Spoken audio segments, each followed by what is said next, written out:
Welcome to the Vault XL. Happy Monday to the viewing audience. Thank you so much for joining me. A lot to dissect today.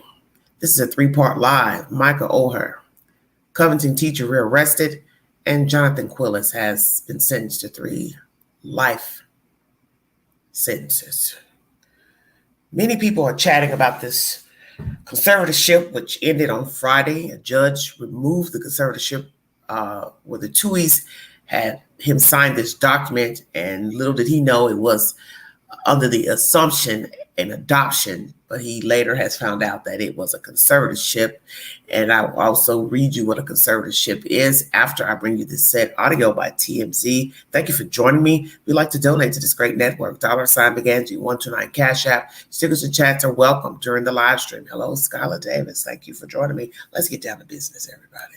Like, share, drop your comments below, take the polls on my community page pertaining to this subject matter and other subject matters. There is also updates to breaking news and other stories. Follow the content, follow the commentary. TMZ Live is the source, everybody. The story about Michael Oher, who is the professional football player that The Blind Side is based on. It's not based on. Blind Side is supposed to be his life story. A few months ago, Michael was grousing about the fact that his adoptive parents never actually adopted him. Says he just found out that he was under a conservatorship with them and that they didn't actually adopt him, and that he claims that they screwed him over royally, that he never got the royalties. He says from the movie, they say we did give him his cut of the royalties, but now you have this conservatorship that's been looming. He's in his 30s for years. Right. Harvey, he's 37 years old, almost in place for 20 years. Not anymore, though, because this morning a judge in Shelby County, Tennessee, ended the conservatorship. Actually remarked that the judge hadn't seen anything like this before, that a conservatorship had been put in place under these circumstances and lasted almost 2 decades. It's over. As far as all of the other stuff that Michael is seeking, the royalties from the movie, that has not yet been determined. That the lawsuit still exists, still open, and we'll see what happens there. But conservatorship is now officially over. Representing DigiWax Media worldwide. Yeah, man, I feel like at the end of the day, congratulations to him for being free from that, but I also feel like it's a travesty that somebody would take advantage like that. You know, when you do things, you're doing good out of your heart, and you think people got your back, and sometimes it's just not the case. And I hope the truth really comes out and he gets any restitution that's owed to him. Peace and love. TMZ is the source. Many people's opinions will vary, but as I always say, you start at the beginning of the story, and that's where the truth lies. So for those of you who are naysayers saying he's ungrateful for saying anything, how is he ungrateful when he just found out about it? How is he ungrateful? How is he ungrateful that he decided to speak publicly? How is he ungrateful if he never received royalties from the movie that's about his life? How is he ungrateful? One of the brothers has spoken out. He said he knew this day was coming. So that means other people knew. So therefore, that should show you that it's a negative, ill, nefarious deal. For a person to even say, I knew this day was coming. You knew what was coming. Oh, the truth. So I'm trying to understand a person's mindset that he's wrong for speaking up. He's wrong for asking for money about a story that's pertaining to his life. As I was speaking to someone earlier today that says, well, he should have came forward earlier. But like I said, if he didn't know anything about it, then he didn't know anything about the paperwork. Why would you have conservatorship over a man who was 18 years old? You filed the documents 3 months after he turned 18. Why would you need to do that? He's an adult. And this business with the NCAA, I don't understand any of that. But my thing is, I started at the beginning of a story. And the beginning of the story is that they hoodwinked him. They lied to him. So if you would lie about a document, then that means you had other intentions. That's common sense. That's not even anything to argue about. That's what it is. You lied to the man, a grown man, that he was being adopted. He just found out that he wasn't, and that what he signed was a conservatorship. And a conservatorship is a legal document a person trying to gain guardianship over a person's finances, estate. That's not an adoption. It's not adoption at all. Some of you would prefer he just said nothing. As far as his commentary about him being portrayed in an ill manner, maybe he was slow as a 16, 18-year-old. But when I listen to him talk in 2 interviews or so, he sounds well equipped to me. Because people change, things change. And why would he go investigate an adoption paper if he's assuming you are coming to him in good faith to do what you say you're doing, which is adopting him, which was a lie. As I told the person earlier, he accepted the paperwork in good faith. Was he supposed to go get a lawyer to look at a piece of paper to verify that it was an actual adoption paper? Why would he do that? Other children got monies from the movie. I guess the rumor is that he allegedly got monies. I don't know. I thought that he didn't. But if you all are still collecting royalties, he's entitled to that. So why would he not be getting royalties when in the end the story is about him basically? You're playing a small role of I went and helped this guy out, this young person out to do and be great. But in the end, his talent is his own. As I said in my live stream yesterday, his talent is his own. You can't claim that. And a lot of people are like that. They want to talk about what they did for somebody. I did this, I did this, I did this. But you can't claim the talent. The talent was already there. You can't say you even perfected the talent. You could say, oh, I pushed the child or person. I gave them ideas of what to do. But in the end, the decision is on the captain of the ship, which was Mr. Oher. The Tuohys didn't make him. You didn't make an NFL player. You didn't make a college ball player. He had that innately. And obviously you saw dollar signs, because why would you have an 18-year-old sign a conservatorship when, one, he didn't have a job, he was just an athlete, just a regular person. So that means you had to have seen in your mind future earnings, potential earnings. Now their lawyer says, well, they didn't get anything of his finances. So then one would say, well, then what was the purpose of the damn conservatorship in the first place? Really, he didn't need a conservatorship. He didn't need a guardian. He didn't need any of that because he was grown already. I'm trying to figure out when did they actually meet the young man? 16, 18? Well, what is the real number? Because the conservatorship is just what it is. And I'll read you that set information. Thank you all so much for joining me. So there won't be any misunderstanding for those who believe he's ungrateful for coming forward and speaking about how he was offended by how he was portrayed. Well, as this one person I was speaking to earlier said, why didn't he say anything before? I said, maybe he just didn't want to rock the boat. He took whatever monies he got or didn't get and just didn't want to say anything. I don't know because I'm not him. But he has written a book. I do believe content about this issue is in the book. And maybe he decided, I want to tell my truth. I want to speak about it. And that's the thing about life. You can't tell a person what they can and can't talk about. So I don't see how anybody can get an attitude with him that he just found out he wasn't legally adopted. Why would you be mad at him for that? And you can't tell him how to feel about that, because that means he was lied to.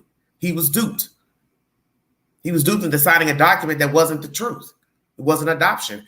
Why shouldn't he be disgusted? He trusted these people. So how the hell is he ungrateful? That's what I'm trying to understand. How is it that he's ungrateful? You know, you act like you adopted him as an infant, took care of him, and he acted out, became wayward. That's where I'm confused. You met him later in life, later in his life. And in the end, as I said, his talent was his talent, not the Tuohy's, not anybody else's. You didn't make him. You didn't make the talent. The talent was already in him. And he makes that clear in one of his interviews. He wanted to be somebody. No matter how he struggled as a child, came up from foster home to foster home. Like he said, I did what I had to do to survive, to eat. I was going to win. So see, that's the whole point. You can't take that from him. You can't take his attitude about himself, his idea about himself. I'm going to make it regardless. And that's what the Tuohy's and anybody else needs to understand. He had drive in him despite knowing them, meeting them, whatever they offered to him. He had drive regardless. One moment, please.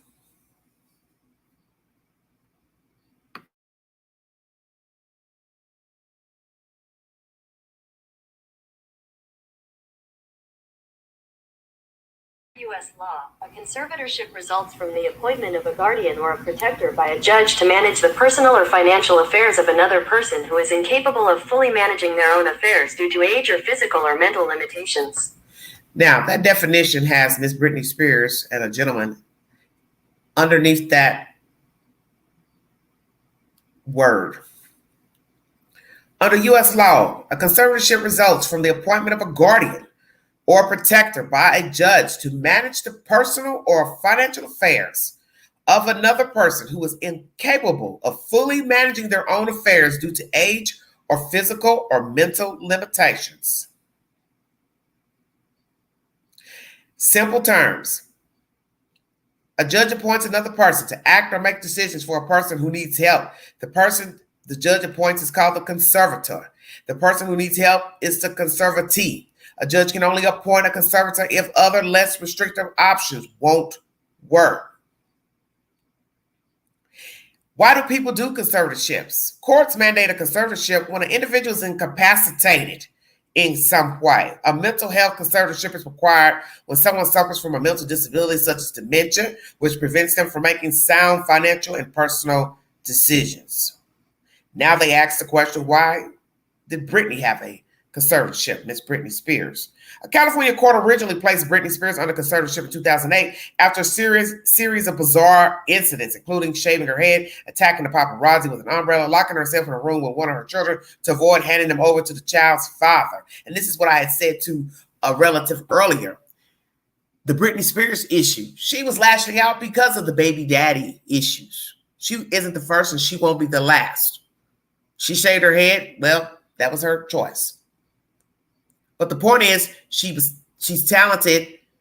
Over the years, she's perfected her craft. So that means there's not too much wrong with her.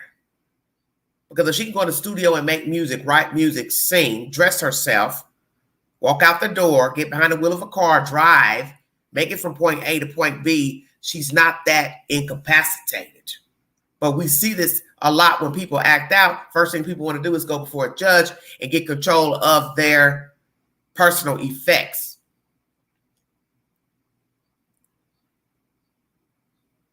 Now, I wasn't in Britney Spears' pocket to say she needed one or didn't need one, but the point is, down the road, she took care of herself. That's the point. And there was no need for a conservatorship to last as long as it did on her behalf. But that's another story. So you hear it here.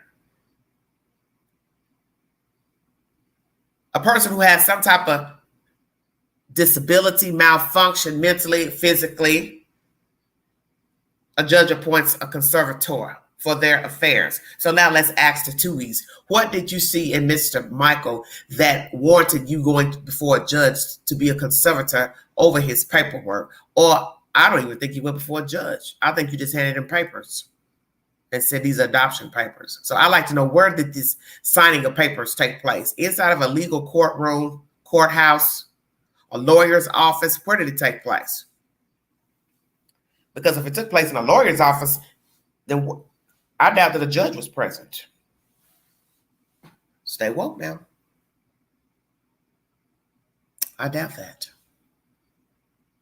Once again, my opinion is they had no business having him sign a damn thing.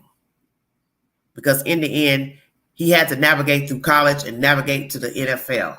So that means he had to know how to read and write and be proficient in some type of understanding of reading, writing, and arithmetic. As he has said out of his own mouth, I didn't want anybody thinking I didn't know how to read a playbook as far as football. And I understand that. And yes, we have people who are a little bit not as well advanced scholastically as others. Some don't have a high IQ as others, but they still can take care of themselves, such as bathe, dress themselves, go to the store, buy groceries, pay bills, pay rent. They can do basic things. But everybody isn't scholastically inclined, but they still can take care of themselves. And he's obviously been taking care of himself. He's 37 years old. I'm assuming he pays rent or a mortgage somewhere.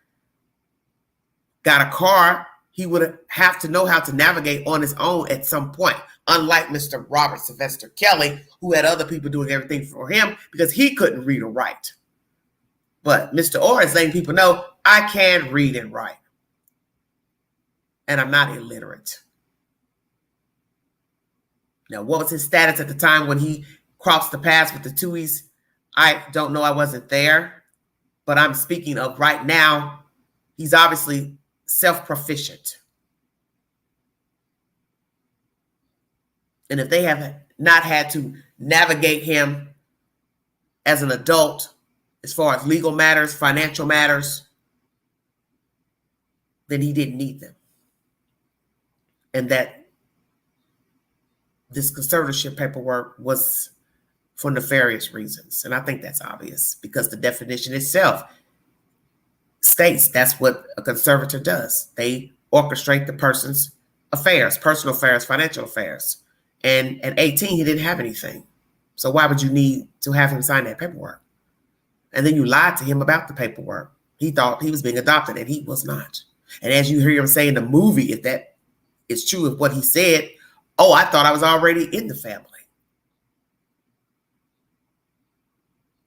So did they actually confront him with the papers, which he had to if he signed it? And that was his response.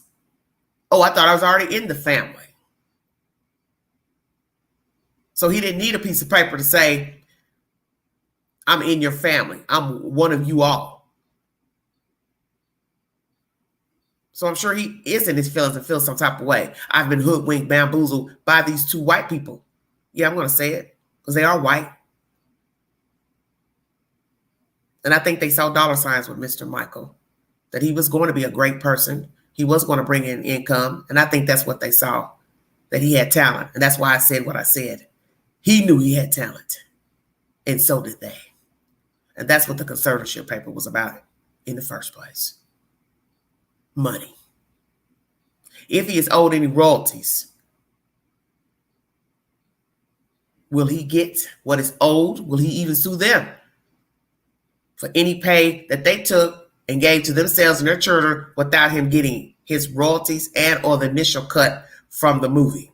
Did he sign a contract with the movie house for the rights to the story? Because like I said, in the end, the story is really about him. It's just that he wasn't the one that took the story to the movie house, the production company. My idea, my way, I get the cut, the Tuohys. But in the end, the story wasn't really about them. They played a role in helping him, but the story is really about him, from my understanding. So he should have gotten a nice size cut. In my understanding, they only got $700,000 to sell the rights to the story. The movie made $300 million, so they didn't even get 1% of the value of the movie and how much income the movie grossed. How about that? Now you think about that for just a second. Thank you for joining me. Now I'm going to get on to subject matter number 2, Johnathan Quiles or Quiles. Okay.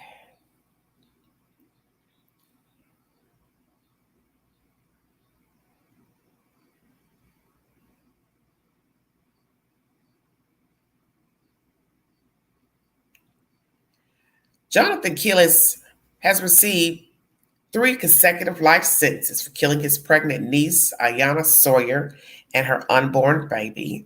Ayanna's body has still not been found.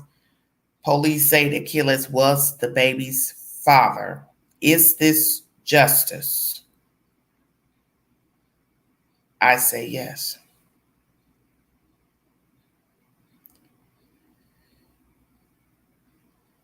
I say yes.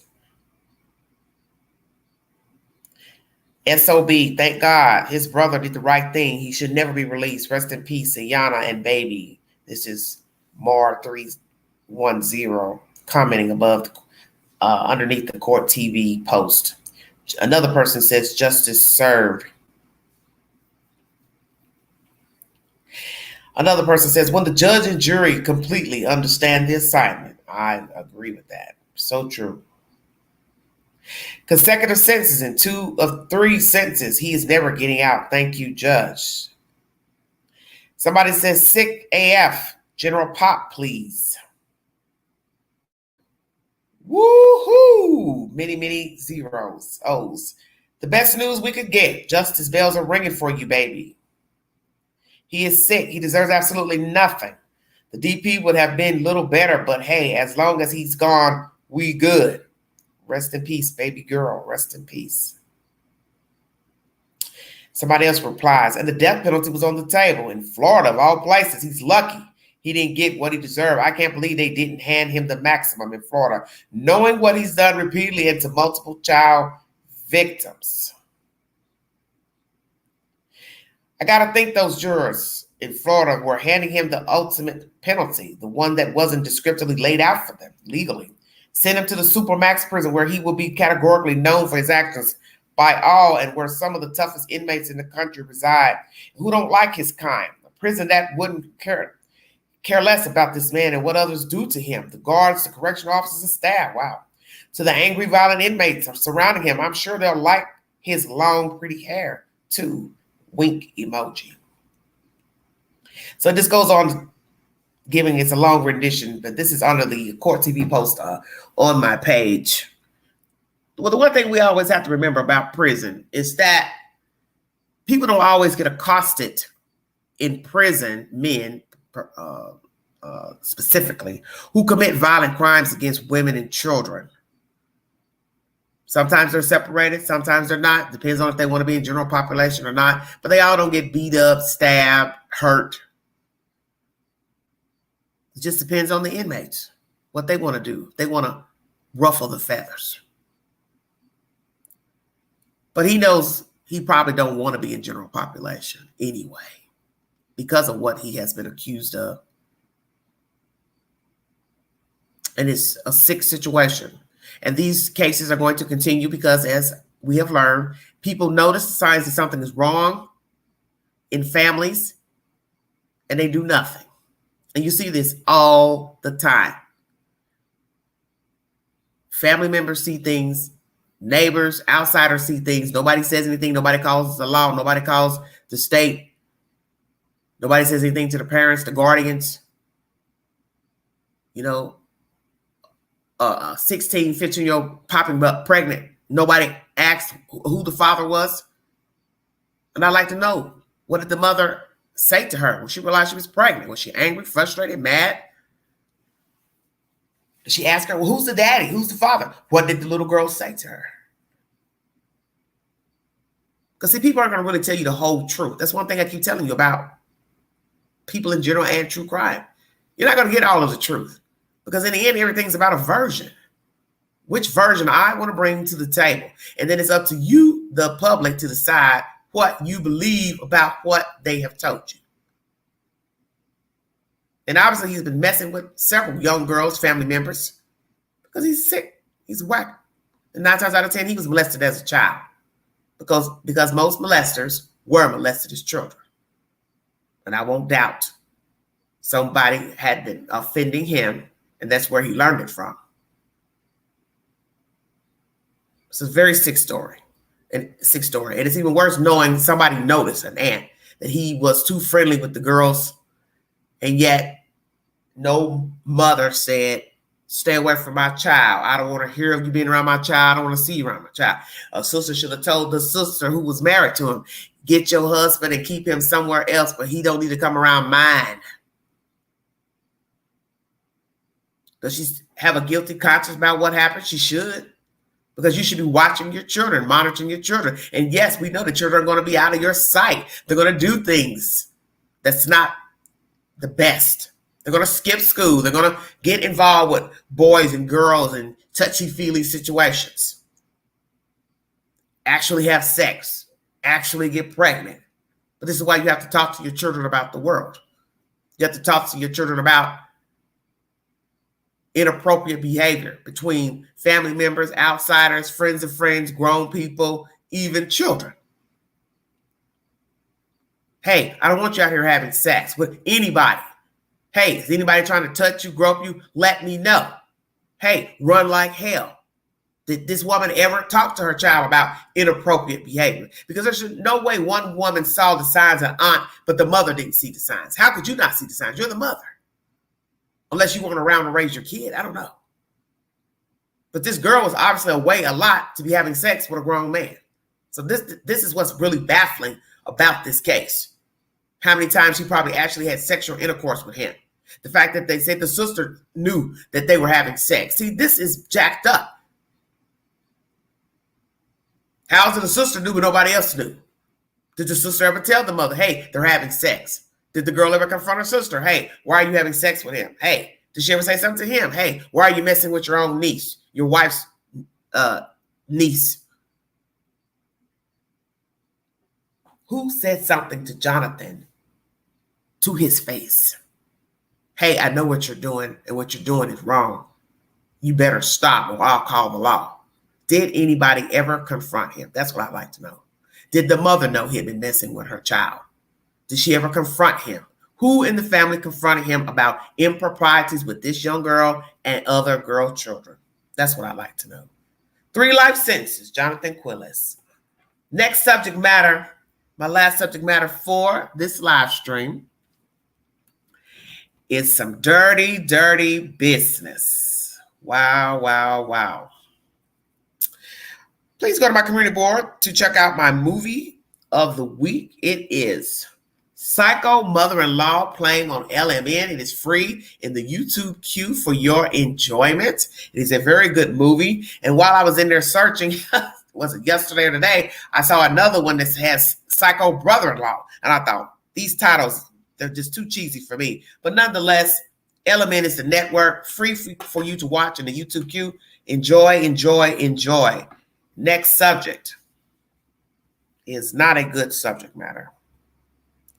It is a disturbing case out of this state of Tennessee where I currently live. And I'm glad that the bond was revoked for this Caucasian woman who was a school teacher back in August, but she resigned after being accused of child assault. WREG News Channel 3 is the source. Uploaded 3 days ago. Covington teacher accused of sexual assault arrested on new charges. Channel 3 News is the source, everybody. Thank you for joining me.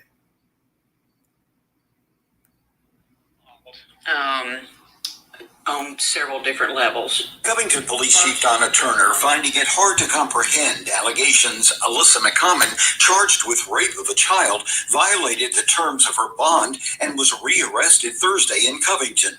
The judge allowed her to be free on bond, and a condition of her bond is that she had no contact with any of the victims or any children other than her own children. However, Chief Turner says McCommon faces new charges: coercion of a witness, aggravated stalking, tampering with evidence, and harassment after being accused of texting an alleged male victim this week. And it was in the text messages that he would regret going through with the investigation. Turner says McCommon used a previously unknown number to contact the victim. A track phone or a throw phone, some people refer to it. It's a phone that does not have the normal filings through Verizon, T-Mobile, something like that. McCommon, a former teacher at Charter Academy in Covington, appeared in Tipton County General Sessions Court Friday, where Judge William Peeler recused himself from hearing the matter. Because Miss McCommon's husband used to be was a former deputy as well as a bailiff in his court. So once the charges came up, he recused himself, and the judge that's hearing the case is the General Sessions Judge out of Haywood County. McCommon's attorneys say their client maintains her innocence. We just stand by what we said before. We just ask that the public reserve judgment and let the judicial system do its job. In Covington, Mike Suriani, WREG News Channel 3. All right, everybody. One of my favorite stations I use for content coming out of West Tennessee, Memphis. So we have a female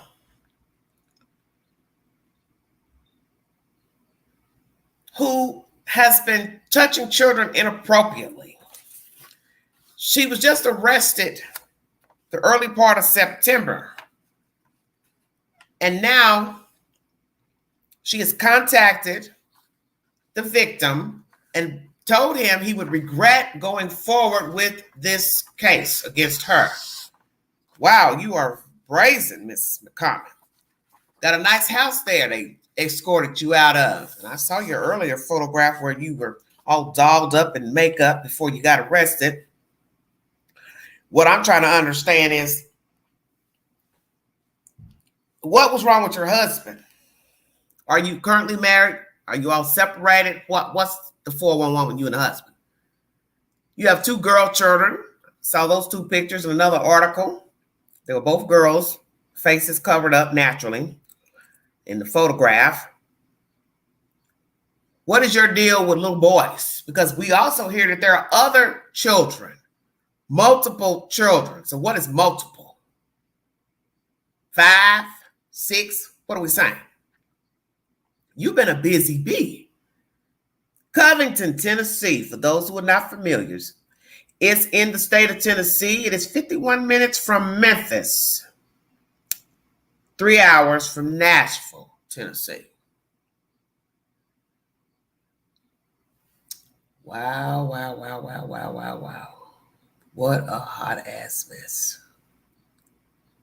What a hot ass mess. Very interesting.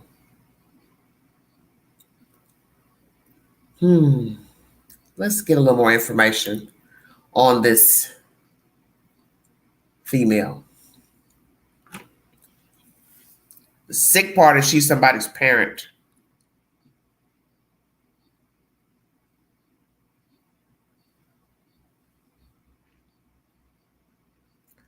She's somebody's parent.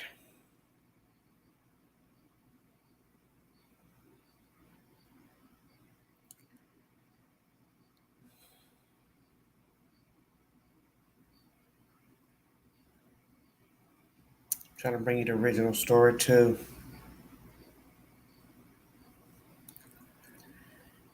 Okay. Let's go with the Daily Mail.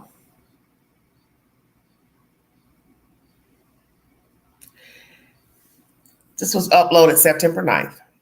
4th grade teacher Alyssa McCommon, 38, is charged with raping a 12-year-old boy at her home in Tennessee as cops hunt for more victims who she befriended on social media. Alyssa McCommon, 38, was arrested outside her home by officers from the Covington Police Department on Friday. She's being held on a $25,000 bond. This is the original charge, everybody. Original charge. Not the one from a few days ago. The school district learned about McCommon's misconduct on August 24th after a parent came forward with the disturbing allegations. Police said a number of students came forward claiming she befriended them on social media and sent them racy pictures and asked to have sex with them. A 4th grade English and social studies teacher from Tennessee has been charged with raping a 12-year-old boy as cops hunt for more victims. The predator teacher befriended on social media. Alyssa McCommon, 38, a mother of 2, was arrested outside her home by officers from the Covington Police Department on Friday. She's held $25,000 bond. McCommon, who was dressed in a maroon long-sleeve t-shirt, gray joggers, and sneakers, was handcuffed by cops outside her two-story brick home before she was carted off in a police vehicle to the Tipton County Jail. The elementary school teacher who taught at Charter Academy was accused of having a sexual encounter with one of her former students in 2021. The alleged tryst happened at her home. The child was only 12 years old at the time, Covington Police Chief Johnathan said. The school learned about McCommon's misconduct on August 24th after a parent came forward with a disturbing allegation. She was suspended that day, district leadership said.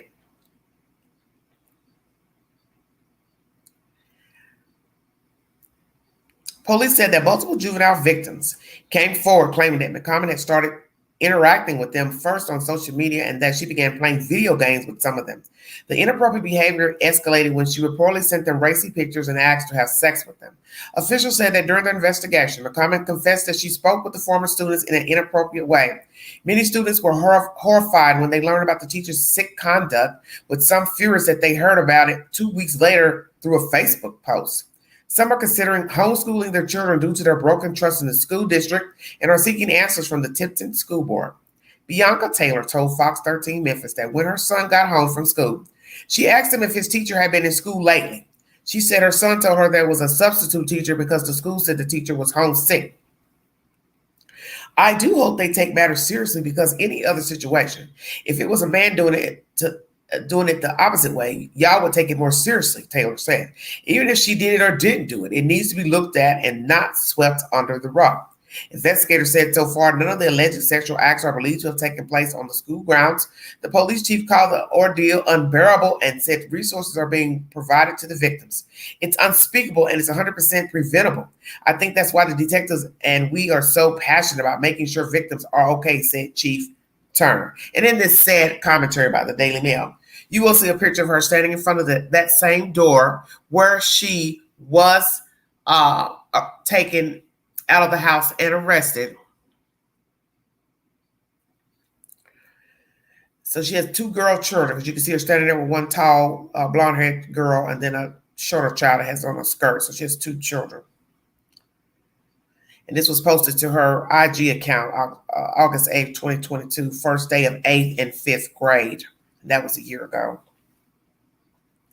McCommon's attorney, Jared Mason, said his client maintains her innocence. We believe that it's borderline a witch hunt on social media, and that's frustrating to us, Mason said. What we're asking is that the public be patient and allow the justice system to do its job and not create further prosecution on the alleged victims or the family of the defendant. Tipton County Schools said that McCommon also worked at the Crestview Elementary School. Police continue to interview witnesses and search for more victims in the case. They said the investigation is still ongoing and additional charges are expected. McCommon is scheduled to appear in General Sessions Court on October 13th. This is by the Daily Mail, and this was uploaded September 9th. So this would have been the original story pertaining to her arrest. Now, she has reached out to the victim, which she is not supposed to do. She was released on a $25,000 bond in September, and now she has violated the restrictions of that bond, and now she is held without bond, as she should be. I'm going to bring you the next update pertaining to this crazy, diabolical story out of Tennessee. Let's see if this is the updated part. Let's see.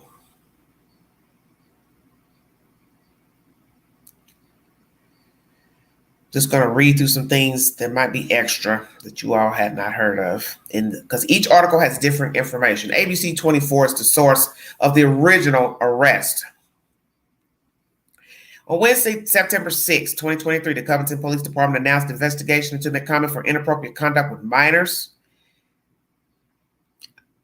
Covington Police said the investigation into her is a joint investigation with the 25th Judicial District Attorney's General Office. An arrest affidavit said a 16-year-old student came forward to police saying when he was 12, very interesting now, he stayed in McCommon's apartment when she performed fellatio on him without his consent. Friday, Covington Police released a statement saying there are multiple alleged juvenile victims who each stated McCommon connected with them after she was their teacher, playing video games with them, but later sending them inappropriate photos and asking them for sexual relations. This is where this is very interesting. Now, this is a child. We're not talking about an adult, but this question always comes up with adults as well. Why is it now that people are finding out about this allegations from this 16-year-old when he says this happened to him when he was 12? So that would have been 4 years ago if he has not had a birthday this year. So why did he come forward this many years later to tell what happened between he and this teacher? Covington police said more details of the alleged crime will be released at a later date, and there's no evidence that any of these incidents took place on school campus. If any of you have any information, please direct them to the Covington Police Department at 901-475-1261. Wow, this is something. 901-475-1261 or Tipton County Sheriff's Office 901-475-3300. This is what the sheriff released on Facebook a month ago. We have had several requests for information to be released in regard to this ongoing investigation. Please bear with us as we continue to conduct interviews and gather any evidence.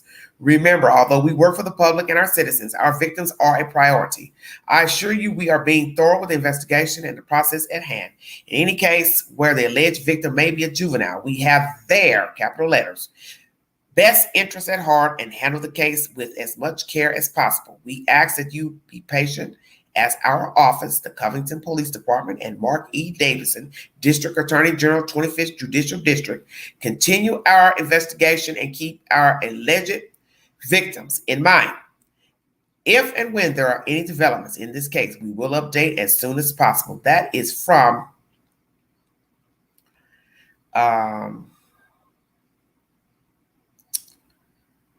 the sheriff, Shannon Beasley, uploaded a month ago.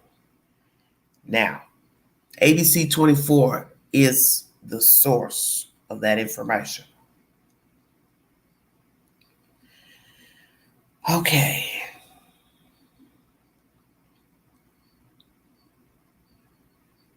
Let's go to the original. I mean, that's not the original. Those are the original stories. Let's go to the update, excuse me, pertaining to her arrest. Wow, wow, wow, what a mess.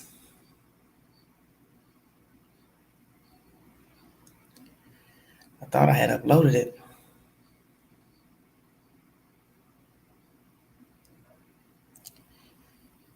Very tragic.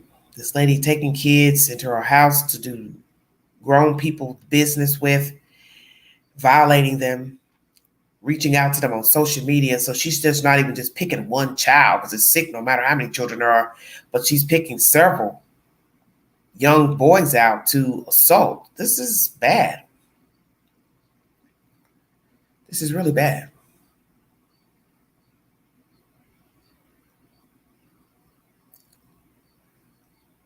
Now, remember, the content says October 13th for a court date. That would be the original charge. I don't know if they'll move it up, move it back, however it goes, due to this recent arrest.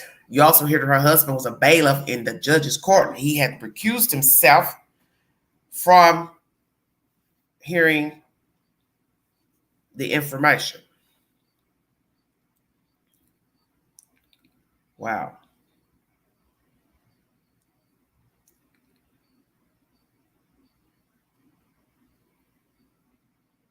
WSB2 is the source of this information.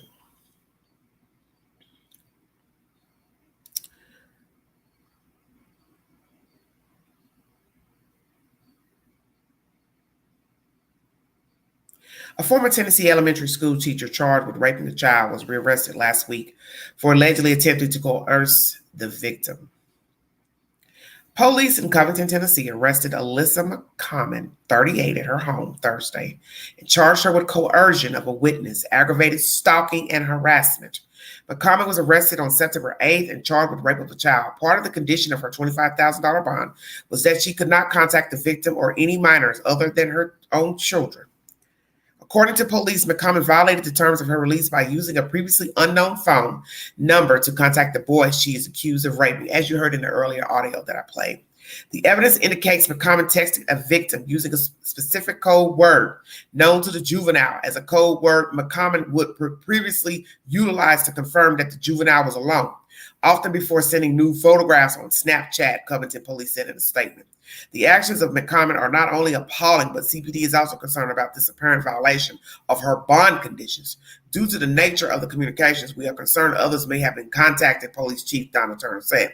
We continue to work closely with the District Attorney's Office as to revocation of McCormick's bond, as well as additional charges that continue to develop.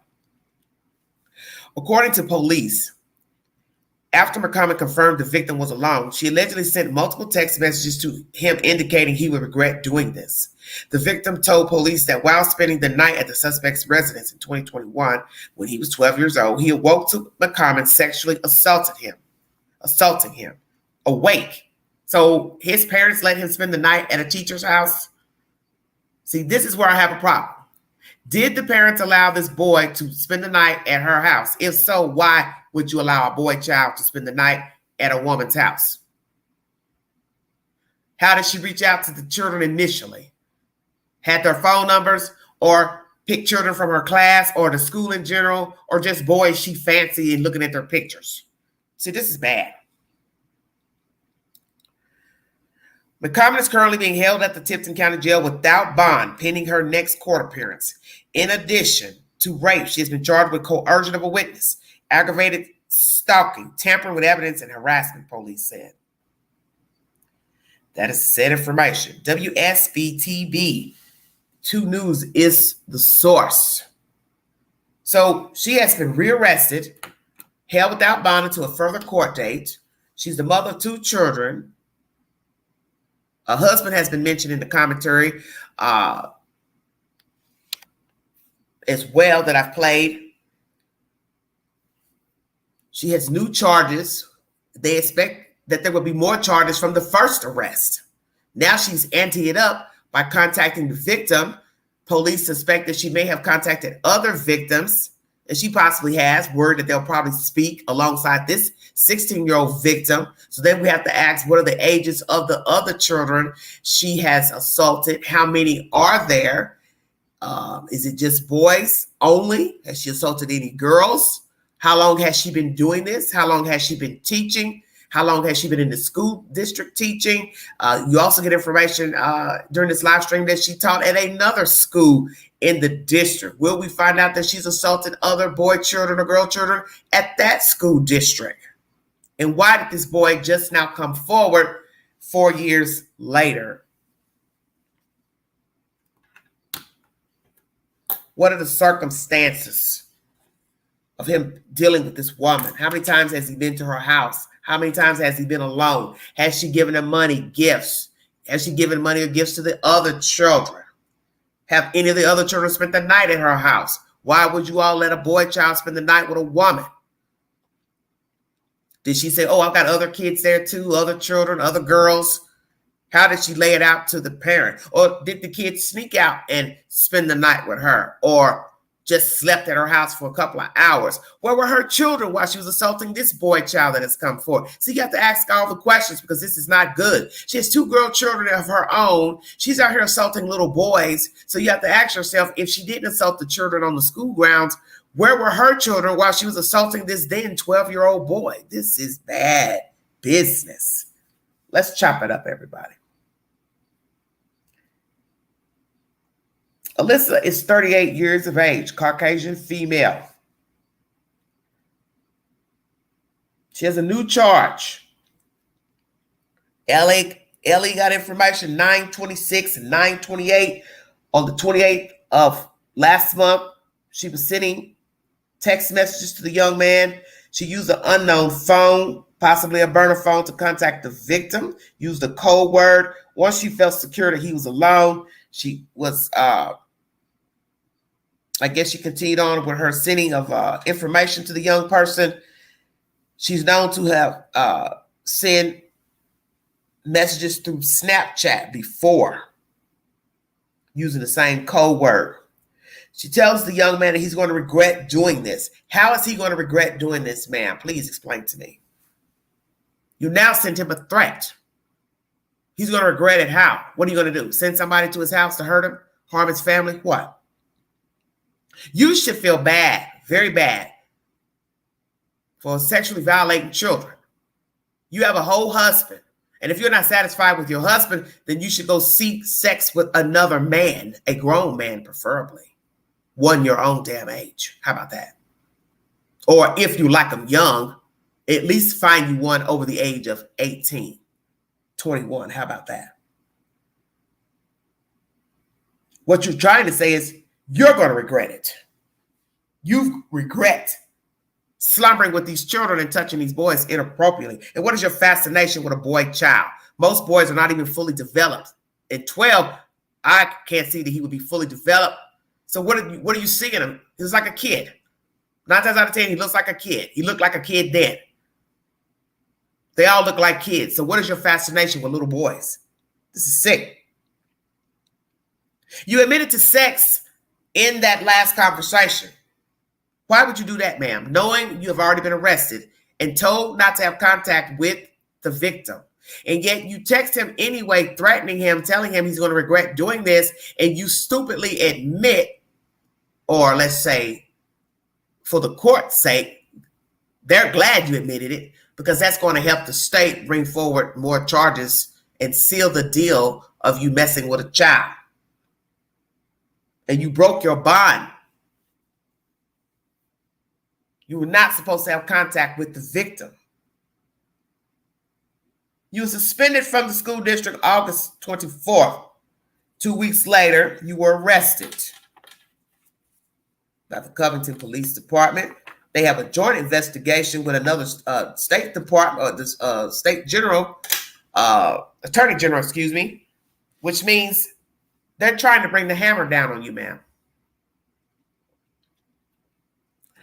And I don't know if you've hired an attorney or not. Well, yes, you have, because they were speaking for you, excuse me. Obviously, they're not doing their job, but they don't know how to reach you mentally. Because you're supposed to be listening to what these people have to say to you. And it's not even been a little while ago that you would have acquired a lawyer after being arrested. And obviously, you have not listened to anything they've told you. Because I know damn well those people had to have told you, ma'am, please do not contact the victim or anybody else. Do not talk to anybody else about the charges. And as you hear them saying, reserve your judgment until you get all the facts and the evidence. We don't want this tried in the public media, social media. Well, tough. We live in a world of social media. It is what it is. People are entitled to their opinion, yes. The only problem I have with social media is when people make up stuff. They lie. Don't tell the truth about a person. Bring a receipt with any allegation. That's how I look at it. But they have text messages, pictures that you've sent to children. And then they said other boys have come forward, other children have come forward. So, ma'am, you think they haven't saved the photographs, your text messages to the children? And all that's going to be in your phone logs of you messaging the boys, the times you play video games with them, if you talk to them on any other apps such as Snapchat, Messenger, Facebook, IG, so on and so forth. And yet you still will contact the victim knowing you weren't supposed to. So now your dumbass is locked up. So that little money you gave up, $25,000, it's gone. And you seem to live in a nice home, nice brick Georgian home with the pillars in front, the nice tall white columns, probably living better than most people in your area in the whole damn state. And this is what you would do with your time as a mother and a school teacher and a wife. It's canoodle around with baby boys. Because there's obviously something wrong with you. So I'm going to ask the questions I ask in all my live streams pertaining to pedophiles. Were you molested, ma'am, as a child? Did you not have a sufficient childhood growing up? What was missing in your life and adolescence? When did you start dating boys? When did you marry your husband? Have you assaulted other children in the community or elsewhere? And just tell me why. I see children every day, and I don't fancy children. And I don't know how you could fancy a boy. And what's going to be even scarier is how young your fascination goes. 12, 10, or any younger than 12. You have really put yourself in a dire situation and you don't even realize it. And you're an embarrassment to yourself. You're an embarrassment to your children and husband, your family, your friends, the community, to the school board, to the town you live in. You're disgusting. And they need to give you the max. And I do not care about you being a woman offender. The rules need to be the same as if you were a male offending a girl. It is time for judges to give women offenders a lot of time in prison. No 5, 6 years probation and all that. Hell no. 10 years probation, only serve 3, 4 years in prison, jail. No. Because you have had sex with several kids possibly. So hell no. Hell no, no, and no.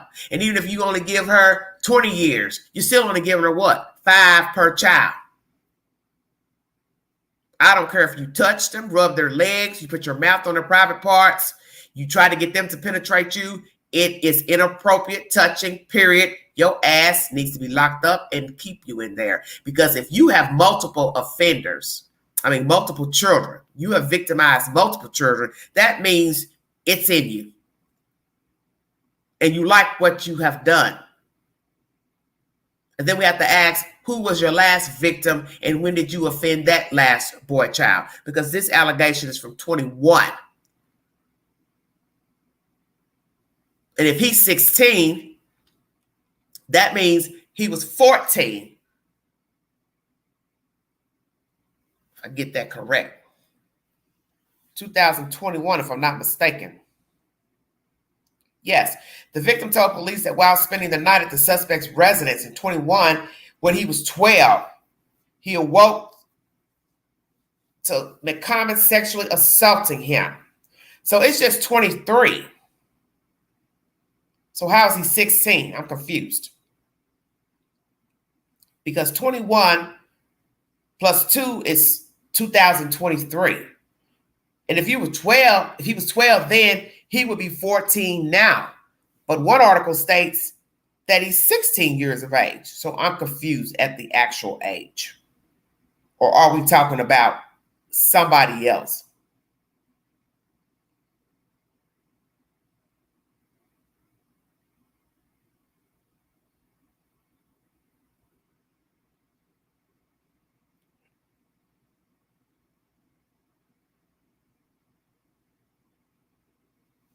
Well, however old he is, it went on for some years and he didn't tell anybody. And if he did, they obviously didn't believe him because the allegation is just going into fruition 2023. So like I said, why did the child wait? What prompted the child to speak on this woman touching him? I'd like to know that. Or were there rumors going around of other children being touched? His name came up or he heard other children talking about it. And then he decided, I better go tell my mom and dad that this lady had been touching me and she raped me. The fact that you would perform oral sex on a boy child, I'm dead. You know better. You are a grown adult. You have no reason to be pilfering with children, trying to pull children into your fold for nefarious reasons. You have children. You have a teenager and a young girl, 2 girl children. You're a mother. You're also married. And you're a teacher. Trusted positions you have in your life that you have violated every one. You violated as a teacher, violated as a mother, violated as a wife. You're a bottom feeder. And we now see that we now have women offenders such as men who are just as nasty and corrupt in the mind, tainted spirit. They need to throw the book at you. No probation. No nothing. Because you've taken care of all that, pre-trial release, all that, when you reached out to the victim. And you made sure to get a burner phone so you can't even claim that you're mentally incapacitated, you're schizophrenic, because you wouldn't bought a phone that you couldn't trace. And you stupidly used the same code word that you used before in messaging the little boy. You are not the brightest bulb, considering you have a degree in teaching.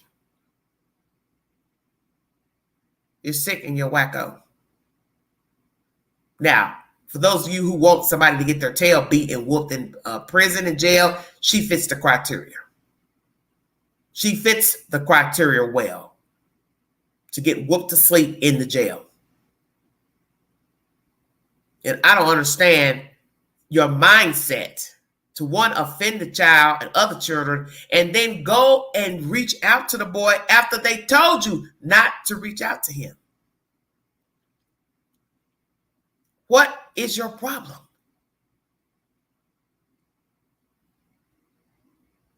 This is sickening to me. And we hear these stories every day of grown men groping little girls, groping teenagers, sending them messages and trying to have sex with them and penetrating them and taking pictures of them and sending naked pictures of themselves to the girls and befriending them on these apps, pretending to be children, using other children's headshots and photographs. This is how wicked the world is. You don't even know who you're talking to anymore on these apps. This is why you have to video chat. That's why I always tell women and men, if you have anybody in your DM wanting to talk, eventually video chat. That way you know who you're speaking to. Because you don't know people. This world is so demented. It's as if Satan has just decided, hey, I need all the minions I can find, using these people to do my dirty work. There's just some sins I don't see how you can come from, how you can return back to normalcy. This is one of those sins. How are you going to return back to normalcy raping little boys? I don't see how you can. You need to get help. And for your sake, I hope you do get some help. Because you won't be out here anytime soon. You took care of that when you reached out to the young man weeks ago. And now you have been rearrested. You are held without bond. And now somebody's good earned money is gone down the drain because you just could not leave that little boy alone. And now they have you threatening him. So you have sealed your fate in the judicial process. So that BS that your lawyers are talking about, reserve judgment until all the evidence come in, that's how she got in this position in the first place of getting arrested. It's because somebody brought forward evidence, sirs. We're not dummies out here. We know the judicial process. Somebody brings forward an allegation. Somebody investigates the allegation. Somebody gets evidence. Somebody takes it to the state office to see if they want to take it as a case. Then they take it to the grand jury, so on and so forth. Obviously, the judge signed off. Yes, get a warrant for her. First time. And she couldn't be still long enough. She had to reach out to the victim. Now she's arrested a second time. 2-week interval. She knows exactly what she's doing. She's vicious. This woman is vicious. She has no morals. She's corrupt. She's vile. And she needs to be incarcerated until trial. And you are an embarrassment because what's even more sick, you're somebody's mother. Now imagine these girl children have to walk around knowing their mother likes playing with little boys. your husband, he's got to be baffled. Who the hell did I marry? I don't know this chick. I wonder if the children thought the behavior of the mother was strange at any point. Because like I said, if she's taking these boys to her house, apartment, or wherever, stay woke, everybody. Well, where were her girl children?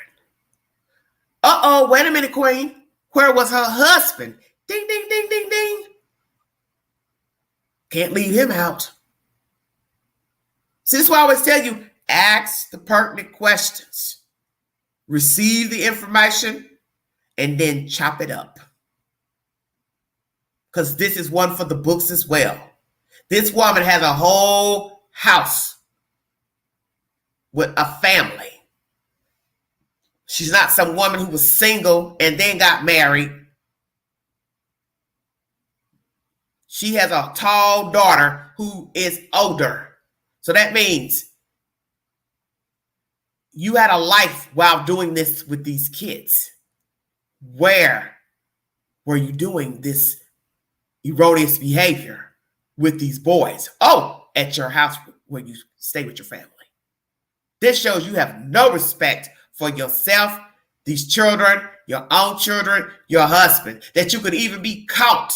And the fact that he says he woke up to you with your mouth on him. Are y'all hearing this?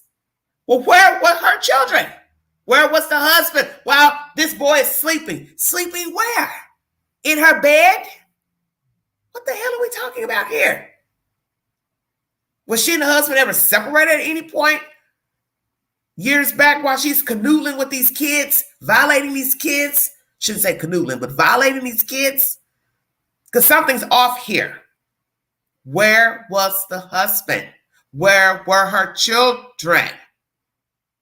She exited out of a fine-looking home when she got arrested the first time, second time. Okay, guess what? The picture of her and her two daughters, they're standing in front of that same doorway. So how long has she been living in that house? Did she ever live somewhere else where she violated the children, such as another apartment, condo, another house? Was she ever separated from the husband, didn't have custody of her children? Make it make sense. And also, did these parents know that their children were alone with this woman in a private setting, such as her home? Because they do not believe she violated the children on school property. So now you got to ask, how did the children get to her house? Did she call their parents to get permission? Did she call them to just tell them to come on over? They went and made away. How did they get there? How far did she live from the victim? See, the questions go on and on and on.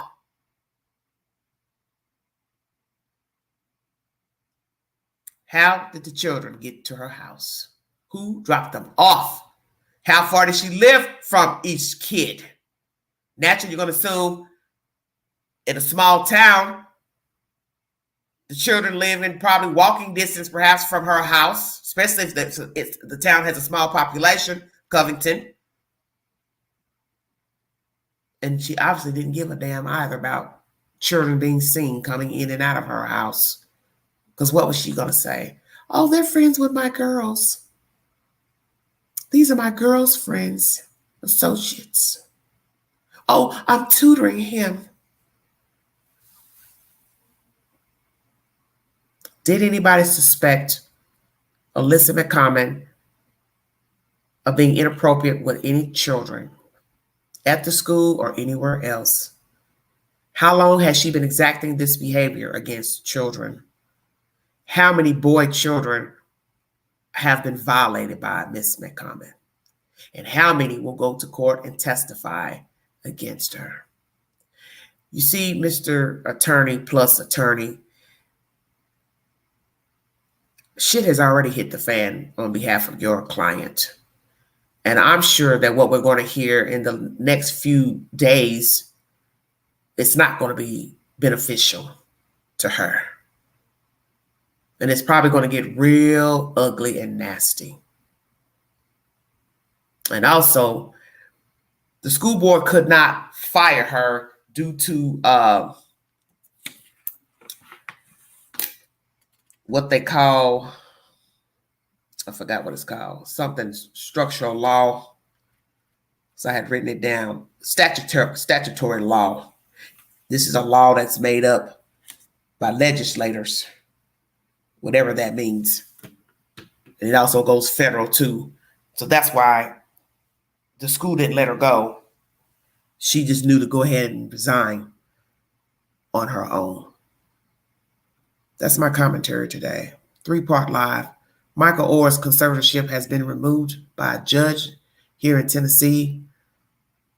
Johnathan Quiles has been found guilty and sentenced to 3 life sentences pertaining to the death of Ayanna Sawyer and her unborn child. And this Covington teacher, Caucasian female, Alyssa McCommon, 38, mother of 2 and married, I do believe, has been rearrested for stalking, harassment of her victim. So she's been arrested 2 times in 2 weeks or so, pertaining to child rape. Her bond has been revoked and she's being held without bond in a jail. And she no longer works for the school system. This is a very bad situation, once again, dealing with children, abuse of children. Our children are not safe. As most of you know, there's a girl child missing upstate that law enforcement is currently looking for her. I believe she's 9 years old, Caucasian female, went missing from a campground. Prayers to her. Everyone knows it gets more grim as the hours surpass in the disappearance of a child. And when I was listening to the news earlier, I was cleaning off this desk that I had just purchased today, and I was cleaning it outside, and I was saying to myself, someone possibly was watching the girl child. Oh, they found her safe? Oh, okay. Thank you, Biscuit. I was wondering, because I hadn't looked back into the queue to see if she was found. Thank you for that. So the child was found safe. But the first thing I was thinking to myself, was somebody watching her? So I will probably go in and read up and see what were the circumstances for wherever she went, because it still sounds hanky to me. And if the child isn't familiar with the campground, why would she wander off on her own? That would be strange, because I think they said they found her bicycle. So I was thinking the worst, somebody had got a hold of her. But I will do some research on that when I get off this live, and then I'll post an update pertaining to her being found safe. Thank you for letting me know. Thank you very much. I'm going to check out of here, but these are my updates for today. 3 updates pertaining to Michael Oher and this Covington teacher, Miss Alyssa McCommon, and Johnathan Quiles. If you need further information, please feel free to do your own research and or go back to the beginning of this live stream to get the said sources. We live in a wicked world. I want to bring you all information pertaining to this migration pandemic we're having here in the United States and your feelings on the border. Do we need border control? Do we need a wall built?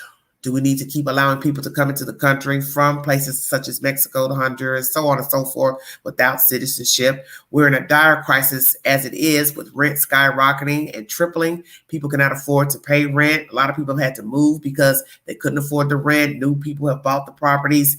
And so now you're factoring in migrants coming in and allowing them to live here. Where are they going to stay? How are they going to eat? That will stretch our government to have to try to feed them, clothe them, get them to safety. This is a bad situation. And we have the New York governor speaking out pertaining to the migration there in New York, and also all these migrants making their way to San Antonio, Texas. Thank you, Tiffany. What in God's name is going on? And as I posed this question to a relative earlier, where are they coming from and how are they able to go 1 month to 2 months without food and water?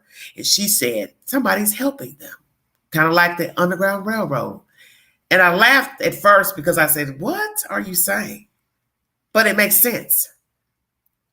When you start getting hundreds to thousands of people migrating from their land to try to make it into another country, such as here, and they're traveling windedly, month to month, you do have to ask, where are they getting food, water, and shelter to cross into the United States? Because a couple of days of no food, you already know the gist of that. The body will start to break down. You're going to become tired. So how are you also walking? Are there people helping these migrants on their travels to the U.S.? That is my question. And I will also put it on the community board. And that will be my next live stream, because I want to talk about that subject matter, because it's been going on a little while now. How are these people traveling to the U.S. windedly? Because you have to have food and water. You have to be able to sleep. You have to be able to use the restroom. And naturally, you can't carry a 2-month supply, 1-month supply of food and water, drinks. Come on now. And what should be done about migrants making it to the country? Because even sending them back would be costly. Sending people back who've been living here for years would be costly. And then somebody say, that's cruel. Well, they've been here, might as well leave them here. They got children. And how do you feel about that? Children knowing English, but the parents do not. I have a problem with that. I do. I don't have a problem. Because I think if you're going to go to a land and live, you should know the native tongue, so you can live cohesively with the rest of the people. Why would you want to live in a country you don't know the language? That makes no sense to me. Now, I don't believe in breaking up families, but what's going on right now cannot continue.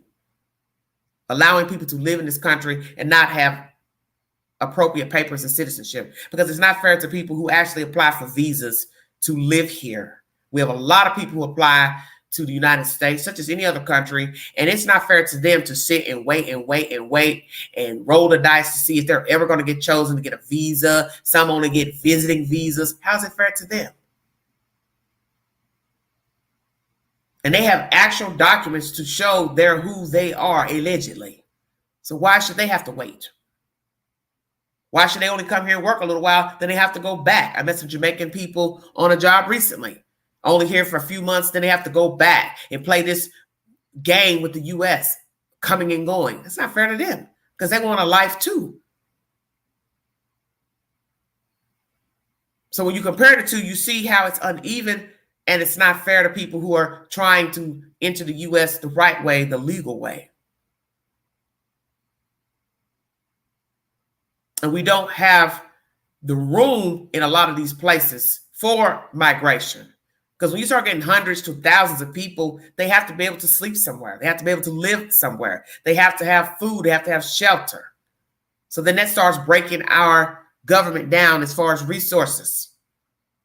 And right now we're in a crisis with the housing. A lot of places do not have adequate housing, such as Knoxville, Tennessee, and the surrounding counties, Rome, Blount, Knox County, Anderson. There's no adequate housing for the people who live here. So now these people are going to have to worry about where they're going to live and go back to living with somebody else if the people even take them in. That's how jacked up the situation is right now in America, that people are homeless. And then we have an issue of them wanting to tax homeless people for sleeping on the street. That's another situation I want to talk about. I'll bring that content tomorrow. I'll probably do a double live pertaining to the migration and cities now wanting to tax homeless people for sleeping on the streets, which makes no sense. How are you going to fine somebody for sleeping on the street when they don't even have a place to live to pay rent? So how are they going to pay you a fine for sleeping on the street? And yes, there are many people who are homeless who like being homeless. So that is a problem. And also that is a choice. But I do understand that we cannot allow people to muddy the waters, litter, trash communities, which we're having that issue here in West Knoxville. A community has been now bogarted with so much trash where homeless people have set up a homeless camp, and the trash is very bad. And we know trash brings vermin, wild animals, wildlife.